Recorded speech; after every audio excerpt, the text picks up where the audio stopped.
So my name's Kenny McQueen. Currently I'm a fire lieutenant at Bernathen Fire Company. This is the middle of my 9th year there. Why did I want to join? I don't think I had much of a choice. I wasn't pushed into it. I'll be very clear. I wasn't pushed into it. My dad has been a fireman for going upwards of 25 years now.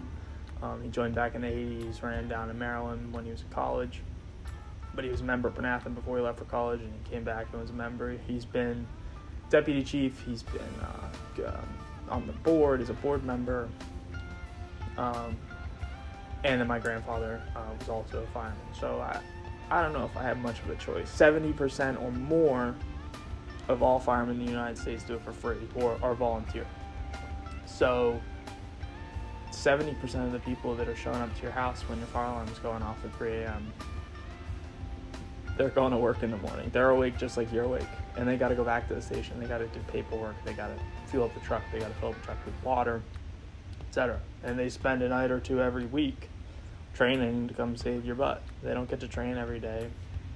You know, a lot of it's going to EMS calls, doing CPR, helping out the cops, going to vehicle accidents, making sure the vehicles aren't going to catch on fire, leak fuel, whatever.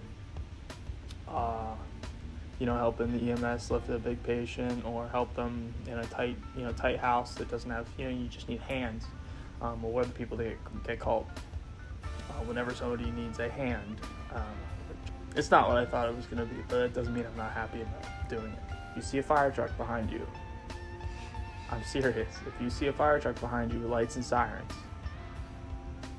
regardless of what lane you're in, regardless of where you are, slow down and pull to the right and stop all the way out of the lane on the shoulder as far over as you can get. Don't go on somebody's lawn or nothing, but just pull over to the right, let them pass. Regardless of what lane you're in, where they're coming from, if they can always know that you're going to slow down and pull to the right, it makes our lives easier because that's what we hope you're going to do.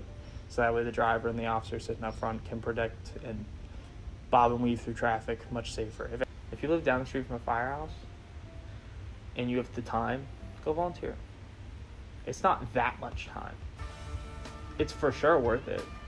Like up here, it's worth it. At the end of the day, right, when you go save somebody's livelihood, their house, a big thing too is like, there might be a house fire, right? And you have homeowners insurance or renter's insurance or whatever, but the things you can't replace, computers, pictures, right? Your jewelry or whatever.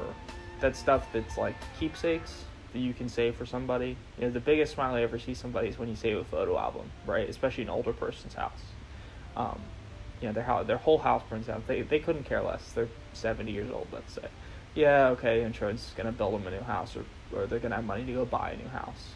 But you save that photo album, that's 50 years worth of memories they're not going to get back if it didn't burn down. That's a big thing for me. Is there's little interactions you have with the public that put a smile on somebody's face or save something that they really care about that's important, that I think we do a pretty good job of. We had a car on fire right before I came over here to do this, and there's a family standing 20 yards away from their car on fire,